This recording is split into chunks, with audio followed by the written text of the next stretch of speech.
네, 오늘은 요한복음 19장 31절에서 42절 말씀을 가지고 예수님의 장례라는 제목으로 하나님의 말씀을 함께 나누겠습니다.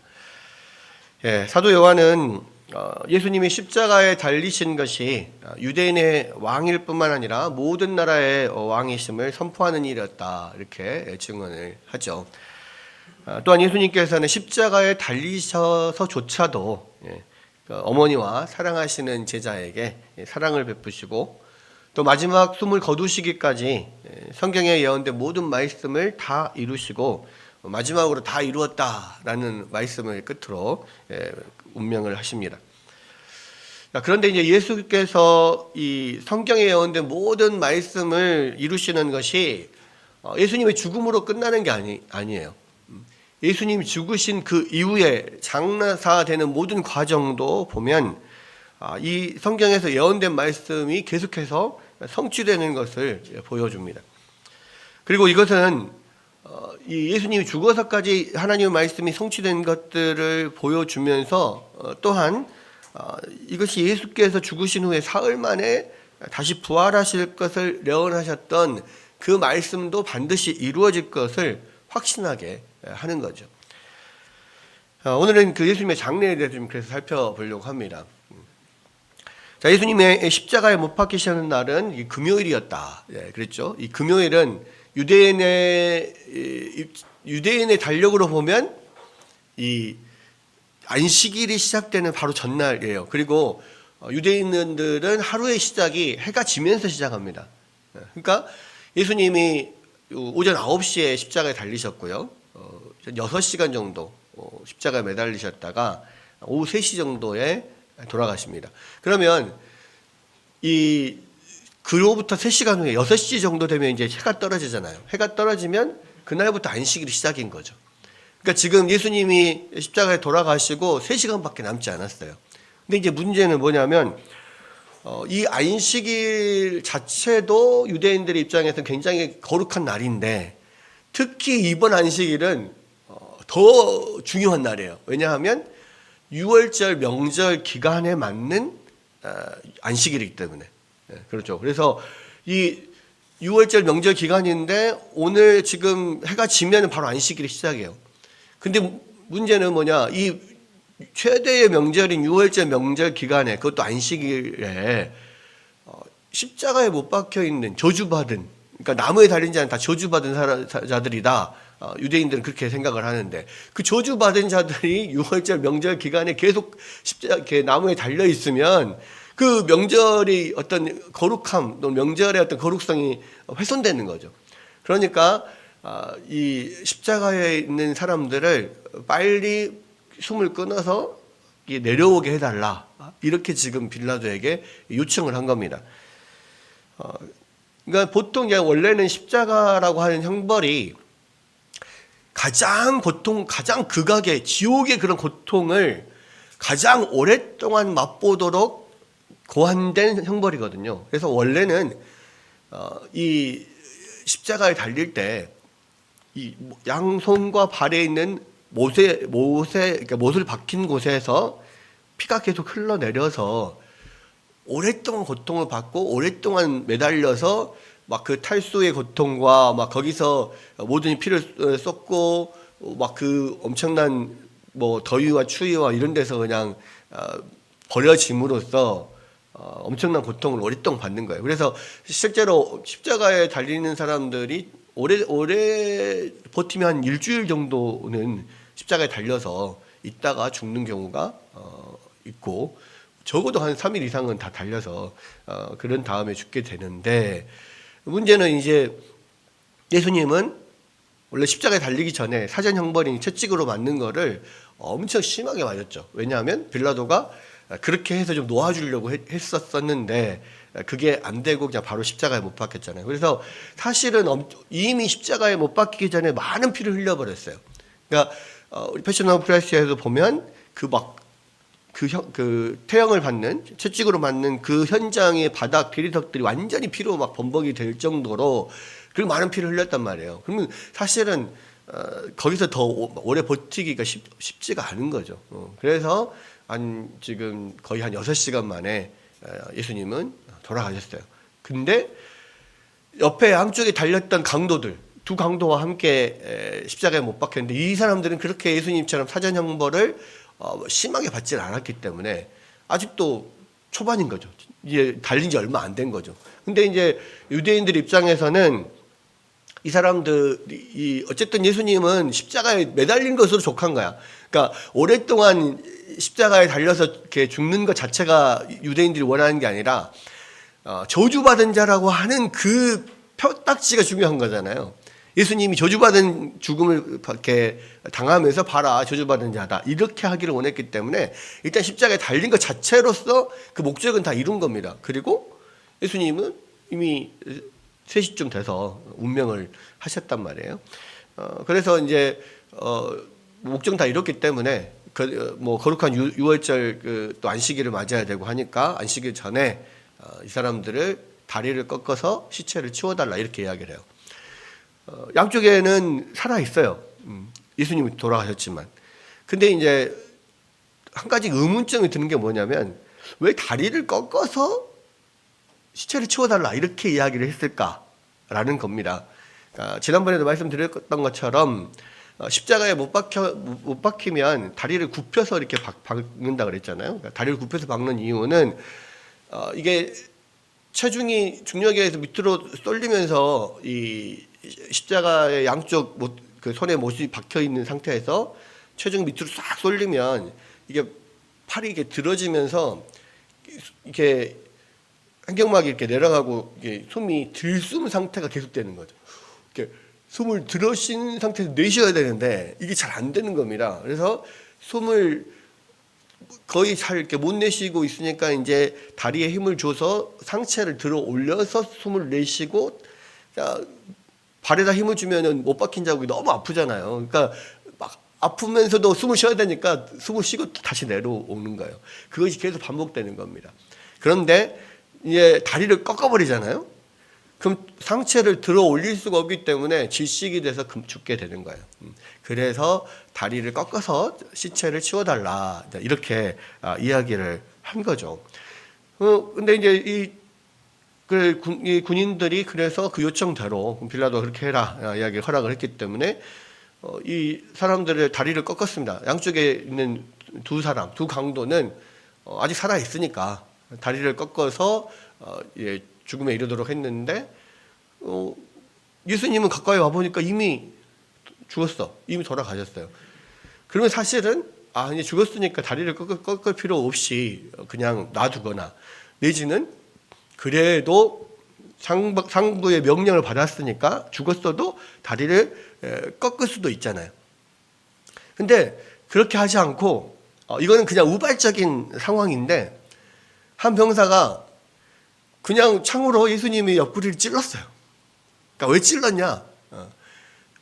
뭐 지난번에 말씀드린 것처럼 확인 사살이죠. 확인 사살. 근데 여러분 군대 뭐 전쟁에서 확인 사살을 할 때 주로 어디를 찌릅니까? 어디를 찌르거나 쏩니까? 머리나 심장이나. 그러니까 딴 데는 총을 맞거나 칼에 맞아도 살 수도 있어요. 근데 심장이 찔리거나 내지는 머리가 파괴가 되면 사람이 죽는 거거든요. 그래서 확인 사살은 머리 아니면 심장 이렇게 합니다. 근데 이제 그때는 뭐 머리까지는 할 수가 없고 왜냐하면 십자가에 뭐 높이 달려 있으니까 밑에서 창으로 찌를 때 심장을 겨누어서 찌른 거죠. 지금 로마 군인은 심장을 겨누어서 찔렀는데 밑에서 찌르다 보니까 옆구리를 관통해서 심장까지 창이 들어간 겁니다. 그래서 이제 옆구리가 찔리게 되는 거예요. 그런데 이런 즉흥적인 어떤 우발적인 행동이었는데 그냥 단순히 그냥 확인 사살하려고 한 거였는데 이 군인의 우발적인 행동이 예수님의 죽음에 대한 메시아의 죽음에 대한 구약 선지자들의 예언을 성취하는 기가 막힌 결과가 이루어진 거예요.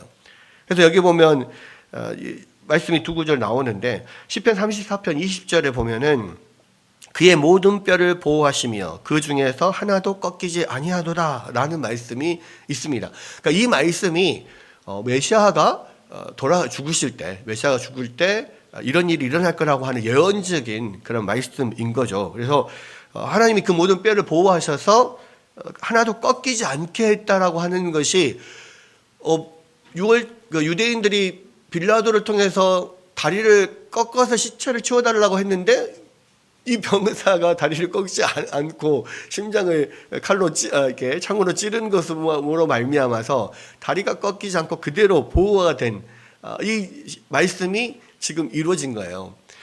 그러니까 예수님이 십자가에 못 박혀 계실 때, 예수님 살아 계실 때는 본인이 그 구약 성경에 예언된 말씀을 기억하고 그것을 이루려고 다 이루었다 말씀하시고 내가 목마르다 하면서 초를 마시고 이렇게 하면서 본인이 어떤 의지로 그것을 이루어갈 수 있어요. 근데 예수님이 이미 죽으셨잖아요. 예수님이 그것을 하나도 관여할 수 없는 상태야. 근데도 그 예수님이 죽으신 이후에 일어나는 일들이 계속해서 구약 성경에서 예언된 그 일들이 계속 이루어지고 있다라고 하는 것은 예수님이 정말로 구약 성경에 예언되신 그 메시아라고 하는 것과 그것을 증명하는 사실이기도 하고 하나님께서 이 일을 지금 계속 이루고 계신다는 것을 지금 보여주는 거예요. 그게 이제 뼈가 꺾이지 않고 보호된다라고 하는 시편 34편 20절의 말씀이 이루어진 것이고요. 또 이게 뭐를 이룬 거냐면 예수님이 유월절 명절 기간에 십자가에 못 박히셨는데 예수님이 십자가에 못 박히신 것이 그 유월절 어린 양으로서 모든 인간의 죄를 대신 지시고 돌아가셨다는 것을 증거하는 겁니다. 이거 자체가 왜 그러냐?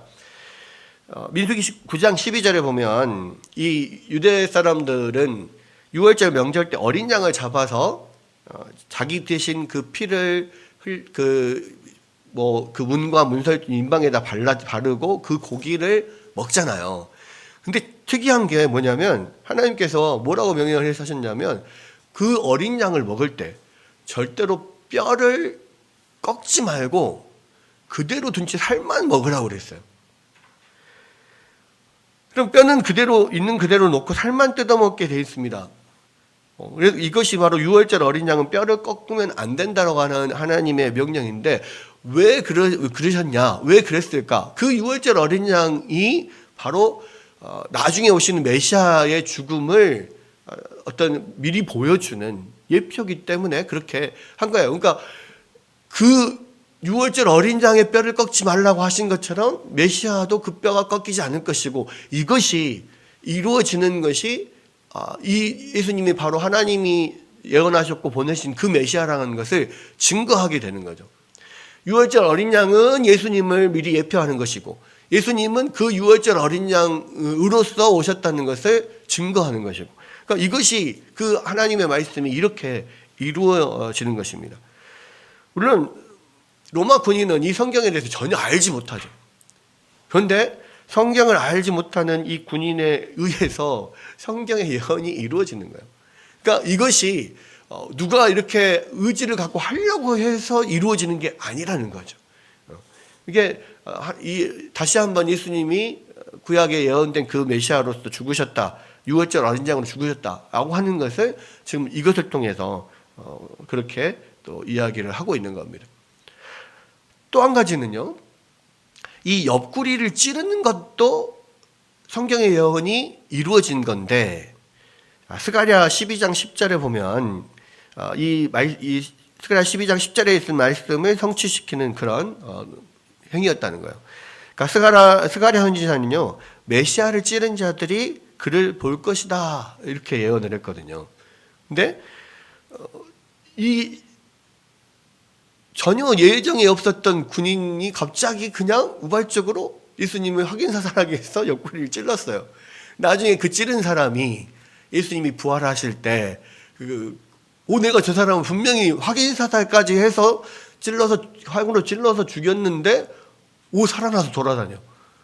이걸 보면서 예수님의 부활을 확실하게 증거하게 된 겁니다. 그러니까 이게 스가랴 12장 10절에 나오는 이 말씀이 또 그대로 이루어졌다라고 지금 이 요한은 이야기를 하면서 그러니까 성경을 아는 사람들이 뭔가 그것을 기억하고 그것을 이루기 위해서 의도적으로 했을 수는 있을 텐데, 전혀 성경을 알지 못하는 로마 군인이 이렇게 그냥 우연히 한 행동이 이렇게 성경의 예언을 이루는 일이 된 것을 볼 때에, 이것은 엄청난 하나님의 놀라운 어떤 섭리와 어떤 그런 신비다라고 생각할 수 있는 것이고요. 이것 자체가 정말로 예수님이 이렇게 십자가에서 죽으신 이것이 그냥 죽은 게 아니라 하나님의 뜻을 이루시는 죽음이었구나, 성경의 예언을 이루는 성취하는 그런 죽음이었구나라고 하는 것을 증명하게 되는 거라는 거죠.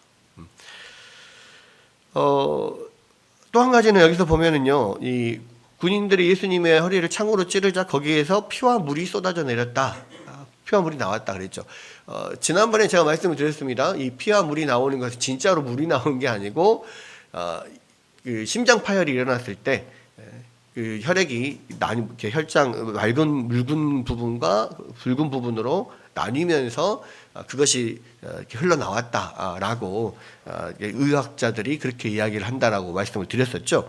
그리고 그 심장 파열이라고 하는 것은 육체적인 어떤 물리적인 현상에 의해서 나타나는 게 아니라 정신적인 큰 충격을 받았을 때 심장 파열이 일어난다, 그런 말씀을 드리면서 예수님이 하나님의 그런 진노와 저주를 연약한 이 육체의 몸으로, 인간의 몸으로 받으시면서 그것이 과부하가 걸려서 그것을 견디지 못해서 심장 파열이 일어난 거다, 이렇게 말씀을 드렸는데, 여기서는 조금 다른 의미로서 이 피와 물이 쏟아졌다라고 하는 것을 특별하게 기록을 하고, 사도 요한이 이것은 내가 본 것을 증언하는 것이다, 그래서 이것은 진짜다, 다시 한번 그 밑에 강조를 하잖아요. 그 말은 무슨 말이냐면, 학자들은 그렇게 이야기합니다. 이 피와 물이 예수님이 십자가에서 이루신 그 사역을 보여주는 거다. 그러니까 피는 속죄를 이야기를 하는 거죠. 우리가 구약 성경에 보면 항상 피를 흘려서 그 죄를 사했습니다. 하나님 앞에 번제물이나 하나님 앞에 제물을 드릴 때 항상 피를 흘리는 이유는 뭐냐면, 그 피의 생명이 있고 피를 통하여서 속죄가 되는 거거든요. 죄를 사할 때 항상 피를 흘립니다. 그러죠? 그래서 예수님의 피는 우리의 죄를 사하는 속죄하심을 뜻하는 것이고요. 물은 성경에 나오는 모든 물들은 마찬가지인데, 우리가 일반적으로 아는 것도 물은 씻는 용도잖아요. 그리고 이 유대인들은 항상 물로 이렇게 씻는 것을 정결케 하는 정결 의식으로 생각을 했습니다. 그렇죠? 그래서 물이 나왔다는 것은 예수님께서 우리를 정결케 하심을 이야기하는 거예요. 두 가지죠. 사실은 이게요, 우리가 웨스트민스터 신앙고백서를 통해서라든지 우리가 교리를 배우면서 예수님이 하신 일을 예수님의 능동순종과 수동순종 이렇게 구분을 하잖아요. 그래서 수동순종은 뭐냐면 십자가에서 우리를 대신해 돌아가시면서 우리의 모든 죄값을 치르시는 거고, 그러니까 죄의 값을 치르는 겁니다. 그게 속죄거든요. 그다음에 능동순종은 뭐냐면 우리가 죄인이 된 이유는 하나님 앞에 모든 것을 하나님 말씀에 온전히 순종하지 못하고 불순종했던 아담의 죄 때문에 우리가 죄인이 된 거니까, 제2 아담으로 오시는 예수님께서 아담이 못하셨던 완전한 순종을 대신 이루셔서 우리 대신 그 의를 완전하게 이루시는 것, 그렇죠? 그래서 예수님이 태어나시면서부터 죽으실 때까지 한 번도 하나님의 뜻을 거역한 적이 없고, 하나님의 말씀에 100% 전적으로 순종하셔서 이루시는 완전한 의를 우리에게 전가해 주심으로 우리가 의인이 되는 거잖아요. 그게 능동순종인데, 그게 바로 이제 정결케 한다라고 하는 것을 할 수 있습니다. 그러니까 우리가 하나님 앞에 의인이 되는 것.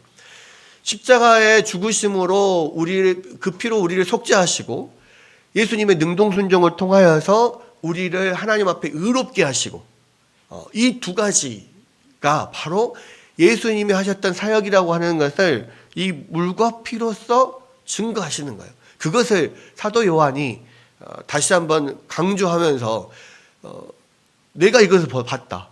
내가 이것을 본 참 증인이다. 이것이 참말이다. 이렇게 이야기하는 것은 예수님이 십자가에서 하신 일이 뭔가를 분명하게 우리에게 보여주고 있는 겁니다. 이거에 대해서도요, 스가랴 13장 1절에 보면 그러한 예언이 되어 있습니다. 그날의 죄와 더러움을 씻는 셈이 다윗의 족속과 예루살렘 주민을 위하여 열리리라. 이렇게 되어 있거든요. 그 셈이 어디에서 열려요? 죄와 더러움을 씻는, 우리를 속죄하고 우리를 정결케 하는 그 셈이 어디에서 열려요? 예수님의 옆구리에서 열리는 거예요. 예수님의 죽으심에서부터 그 셈이, 정결케 하고 속죄하는 그 셈이 열리는 겁니다. 그 골고다의 언덕이, 그 골고다의 언덕에서 예수님의 몸이 바로 우리를 정결케 하고 속죄하는 그 셈이 거기에서 열린 것이다. 우리가 이렇게 생각할 수 있습니다. 여러분, 이게 예수님의 죽으심 이후에 정말 우연히 일어난 일인 것 같은데 그것이 하나하나가 다 구약 성경에 예언됐던 것들이 이루어지고 있는 것이라는 것을 그 짧은 장면에서 여러 가지로 보여주고 있는 거예요. 그리고 나서 이제 38절 이하에서는요, 예수님의 이제 장례에 대한 이야기가 기록이 됩니다. 그러니까 예수님이 이제 운명하시자마자 예수님의 장례를 위해서 하나님이 예비해 놓으신 두 사람이 있어요. 누구냐면 한 사람은 아리마대 사람 요셉, 아리마대 요셉이라고 하는 아리마대 사람 요셉이고요. 다른 한 사람은 니고데모였습니다. 이 두 사람은요, 사실은 이 유대에서 굉장히 지위가 높은 그런 지도자급에 속한 사람이고 아마도 이 산헤드린 공회원이었을 거다 이렇게 보통 생각을 해요.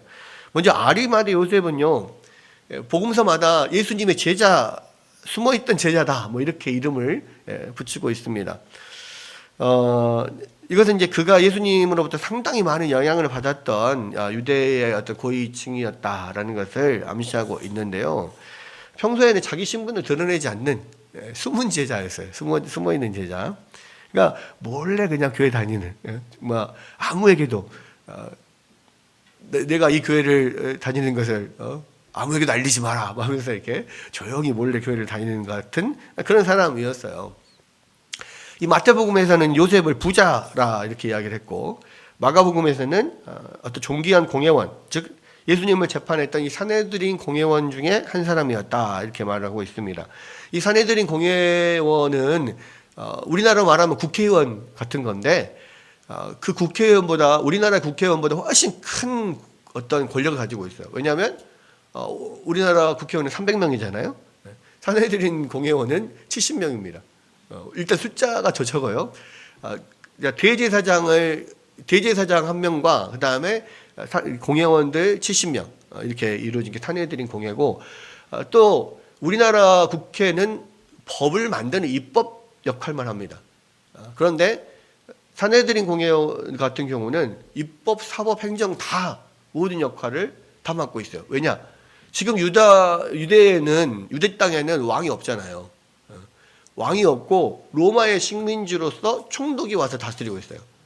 빌라도는 로마의 총독으로서 지금 와 있는 거고, 근데 이제 로마 총독이 그 지역을 다 다스리지만 또 이제 그 로마에서는 그 지역의 식민지 백성들의 어떤 종교 자율화를 했단 말이에요. 그래서 그 어떤 종교와 문화를 어느 정도 인정을 해줘요. 다만 황제 숭배만 하면 돼.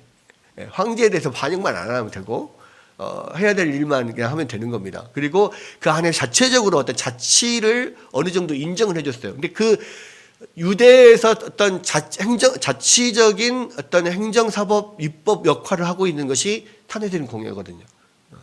거기 수장이 대제사장이고, 그렇죠? 근데 그 중에 한 명이었다고 하는 것은 지금 현재 우리나라 국회의원보다 훨씬 더 큰 어떤 권력과 힘을 가지고 있는, 지위를 가지고 있는 그런 사람이다라고 생각을 할 수가 있습니다. 또 이 사람이 하나님의 나라를 기다리는 사람이다 이렇게 이야기를 하고 있어요. 그래서 나름 이 아리마대 요셉은 나름대로의 믿음이 있고 또 예수님을 조용히 몰래 따랐던 제자였다, 이렇게 생각을 할 수가 있습니다. 그런데 이 마가복음에 의하면요, 이 요셉이 예수님께서 십자가에서 운명하시는 것을 보자마자 당돌하게 빌라도에게 찾아가서 시체를 달라고 요청을 합니다. 근데 당시에 이 같은 행동을 하는 건 절대로 쉬운 일이 아니죠. 왜냐하면 더욱이 이 사람은 이 산헤드린 공회원, 이제 권력의 핵심이었잖아요. 근데 그 산헤드린 공회가 예수님을 십자가에 못 박도록 요청한 그런 공회 아닙니까? 그러니까 지금 말하자면 국민의힘에서 다 이 탄핵을 이 당론으로 부결하자 했는데 혼자서 나는 양심을 걸고 탄핵에 찬성한다 이렇게 막 해가지고 욕먹는 거하고 똑같은 거예요. 그러니까 어쨌든 무리 안에서 혼자 다른 일을 한다는 건 지금 같은 거는 욕만 먹고 끝나죠. 근데 그때 당시에는 아니 지금 십자가에 못 박힌 죄수를 옹호한다? 우리가 이 사람을 십자가에 저주받은 자로서 그렇게 반역자로서 못을 박았는데 그 사람을 옹호한다? 그럼 자기도 반역자인 거죠. 그러니까 이게 굉장히 그런 곳에서 나타나서 이렇게 뭔가를 드러낸다는 건 쉽지 않은 거예요. 근데 빌라도에게 찾아가지고 시체를 달라고 하면 아니 얘가 뭔 연관이 있지 않냐? 왜 갑자기 시체를 달라고 하냐? 나중에 그래도 이 세상 사람들이 하나님의 아들이고 아주 랍비고 선지자라고 이렇게 추앙받던 사람인데 그래도 우리가 십자가에 못 박혀서도 장사는 지내줘야 될 거 아니냐, 인간적인 도의적인 마음으로 그랬다면 이렇게 정치적인 멘트로 이야기를 할 수는 있겠으나 지금은 그게 통할 수 있죠. 근데 그때 당시는 서슬퍼런 그런 상태인데 어쩌면 그 행동으로 인하여서 같은 너도 예수를 따르는 자구나 그러면서 같이 너도 그럼 죽여야 되겠다 이렇게 할 수도 있잖아요. 그러니까 굉장히 엄청나게 위험한 그런 상황인데 요셉은 자기 운명이 어떻게 될 것에 대해서 전혀 생각하지 않아요.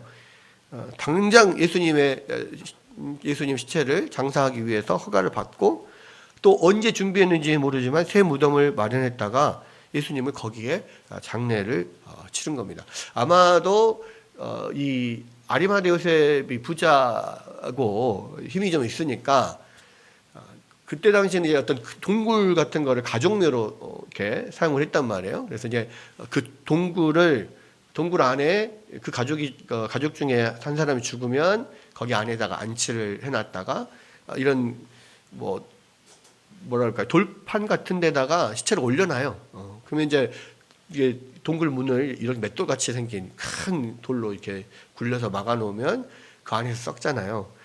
썩으면 이제 살이 다 흘러내리고 이제 뼈만 남죠. 그러면 나중에 시간이 지나서 그 뼈를 이렇게 추려가지고 그 동굴 안쪽에다가 던져놔요.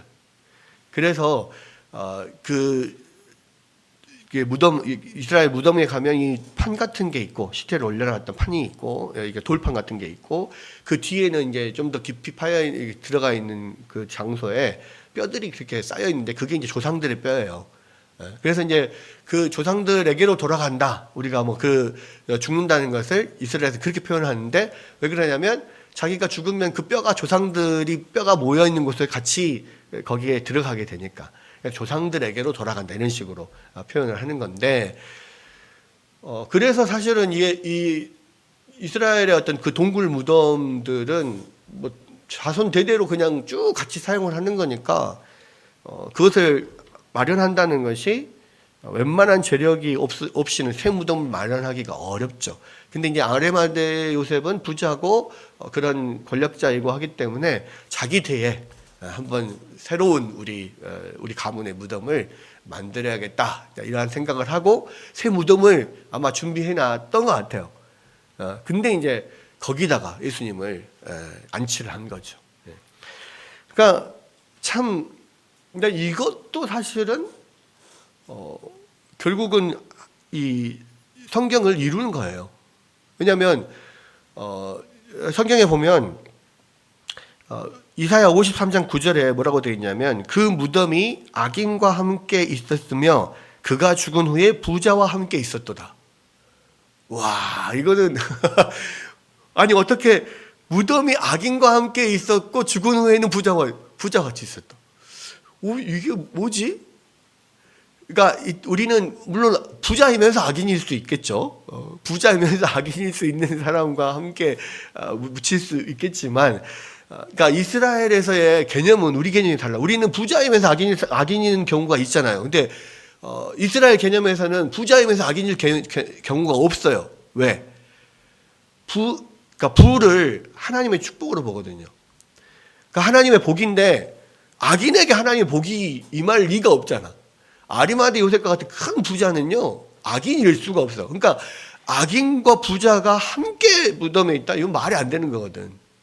근데 예수님은 십자가에서 악인들과 함께 못 박히시고 죽으신 후에는 부자의 무덤에 들어가게 된 거예요. 와, 근데 이게 이사야 선지자는요 북이스라엘이 멸망할 때쯤, 그때쯤에 남유다의 선지자로 있었던 사람입니다. 그러니까 북이스라엘 멸망할 때쯤이 언제예요? BC 722년이잖아요. 예수님이 돌아가시기 전 한 700년 전 사람이에요. 근데 이렇게 정확하게 예수님의 죽으심에 대해서, 장례에 대해서 이렇게 정확하게 이야기를 해놓는 거예요. 그러니까 이게 아리마대 사람 요셉, 이 사람의 그 마련한 무덤에 들어간다는 것이 결국 이렇게 이런 하나님의 말씀이 이루어지는 거예요.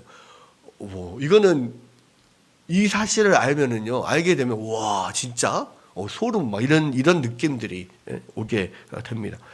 하나님이 그렇게까지 세세하게 예수님이 죽으시고 묻히시는 그런 모든 것까지 이렇게 예언해 놨는데, 그것이 예수님이 돌아가신 이후에 계속 지금 이루어지고 있는 거예요.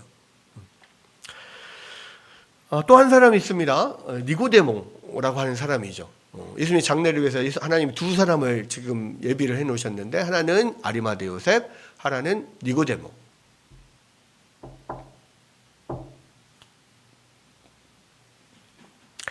자, 니고데모는요, 우리가 잘 아는 대로 어느 날 저녁에, 요한복음 3장에 보면 어느 날 저녁에 예수님을 찾아와서 거듭남이 뭔가, 중생이 뭔가에 대해서 이야기를 듣고 간 사람이죠.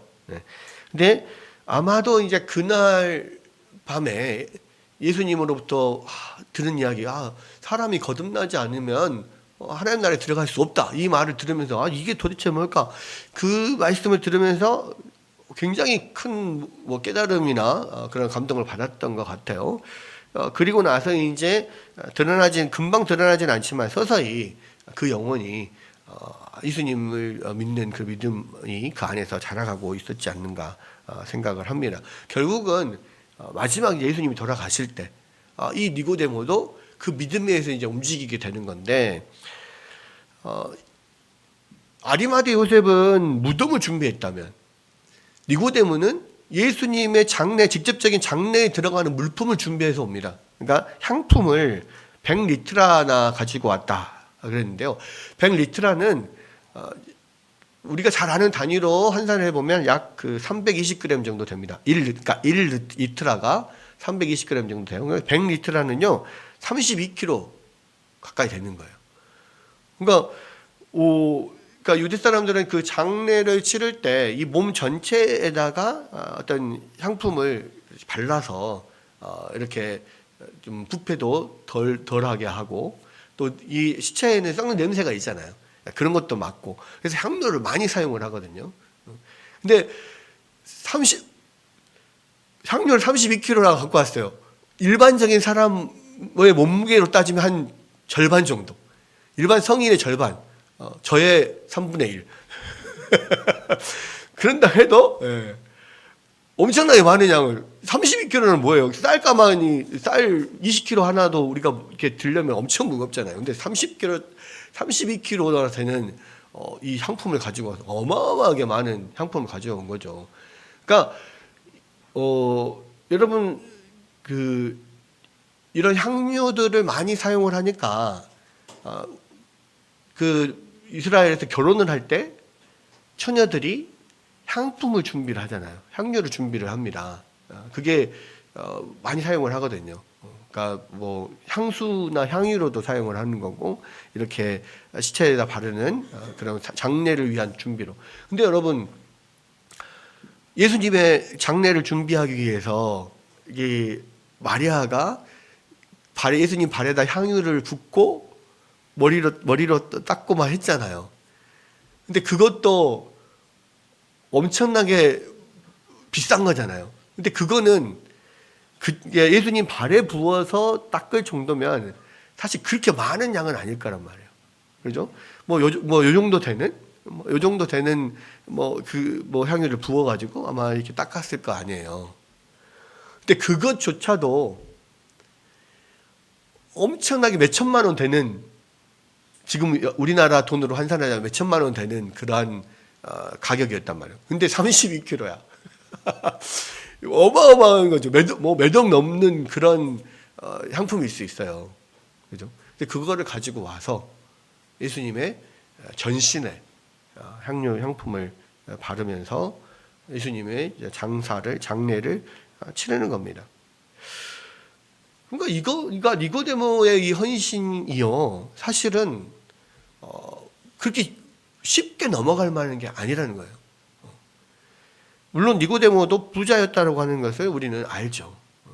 근데 그 사람이, 그것도 니고데모도 산헤드린 공회원이었을 거다라고 추정을 우리가 하는데, 산헤드린 공회원 중에 두 사람, 그것도 부자이고 영향력이 있는 이 아리마대 요셉과 이 니고데모가 예수님의 장사에 그렇게 헌신을 하는 거예요. 아리마대 요셉은 자기가 새로 만든 자기 가문의 새 무덤을 예수님께 지금 드린 거고, 이 니고데모는 그러한 엄청난 향품을 준비해 가지고 예수님께 드린 겁니다. 여러분, 사실은 이 사람들이요, 지금까지는 숨어 있었어요. 그렇죠? 자기의 믿음을 그렇게 드러내지 않는 숨어 있는 사람들이에요. 왜냐하면 이미 그 전부터 이 요한복음 12장 42절에 보면, 그러나 관리 중에도 그를 믿는 자가 많되 바리새인들 때문에 드러나게 말하지 못하니 이는 출교를 당할까 두려움이라 그랬거든요. 그러니까 관원들 중에도 믿는 사람들이 많이 있었는데 드러내지 못했어요. 니고데모와 아리마대 요셉도 그런 사람이었단 말이에요. 그런데 마지막에 예수님 돌아가실 때, 사실은 어쩌면은 예수님이 돌아가셨기 때문에 끝난 거잖아요. 그럼 굳이 내가 예수님의 제자다 밝힐 이유가 없어요. 이미 돌아가셨는데 내가 안 밝혀도 되는 거지. 근데 그들이 예수님이 돌아가신 그것을 보고 한 사람은 예수님을 장사할 무덤을 준비해서 예수님의 시체를 강도로에 가서 요구해서 가지고 오고, 한 사람은 거기에 바를 향품을 준비해서 가지고 와서 예수님의 장사를 치러 드렸단 말이에요. 그건 뭐냐?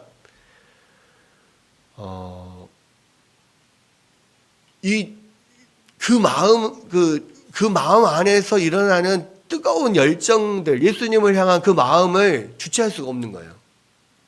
그러니까 앞뒤 생각을 하지 않는 거야. 당장 일은 벌어졌고 예수님이 돌아가셨고 십자가에 죽으셨는데 예수님을 그냥 저렇게 십자가에 놔둘 수 없다. 그리고 그 예수님의 시체를 내려서 그냥 거기다가, 원래는 시체를 내려서 거기다 방치를 하거든요. 그러면 들깨나 까마귀나 독수리나 와가지고 다 시체를 파먹고 훼손하고, 그리고 그렇게 해서 버려지는 것이 십자가 향의 마지막이에요. 처절하게 버려지는 거예요. 근데 그것을 볼 수가 없는 거예요. 그래서 그 예수님의 시체를 가져다가 무덤에 안치를 하고 향료를 발라서 이 장사를 지내고 이렇게 한 건데, 이거는 그 뒤를 생각하지 않는 거예요.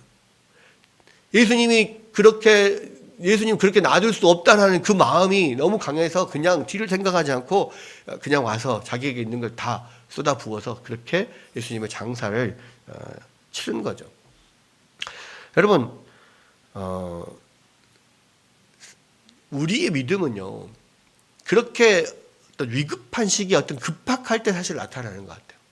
평소에는 그냥 내가 믿음이 있는지 없는지 잘 모르다가 갑자기 그러한 아주 위급한 상황이 생겼을 때는 뒤를 돌아보지 않고 앞뒤 분간 않고 그냥 돌진을 하는 이런 게 그걸 통해서 결국 우리 안에 내가 뭔가 그래도 조금만 이 겨자씨만한 믿음이라도 있었구나, 이것을 우리가 발견하게 되는 거거든요.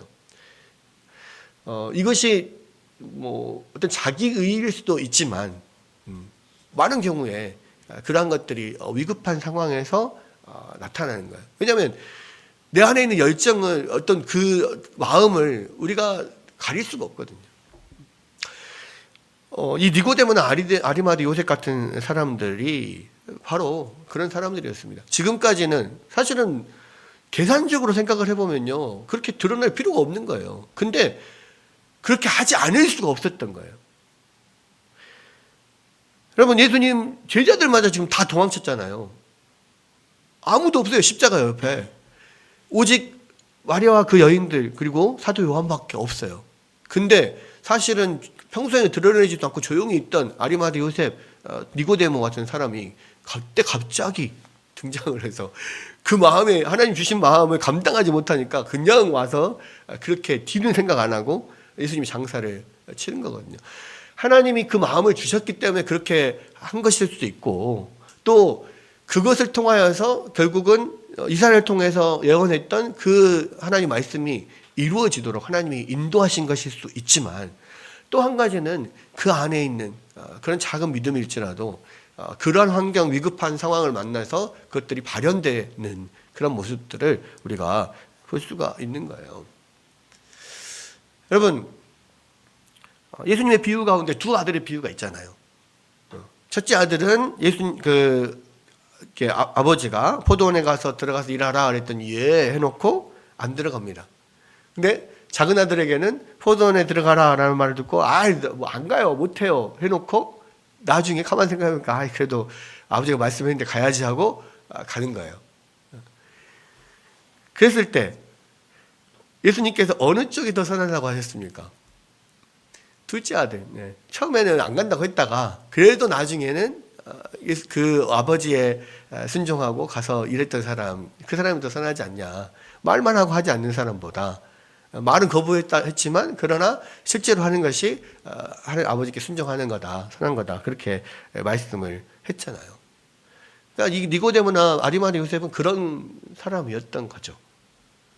여러분, 우리는요 그냥 말만 많이 할 때 많아요. 말로는 자기가 믿음이 제일 좋은 것 같아. 말로는 교회 몇 개를 지어. 막 교회 말로는 자기가 막 모든 걸 다 할 수가 있어요. 근데 막상 움직일 때는 안 움직여요.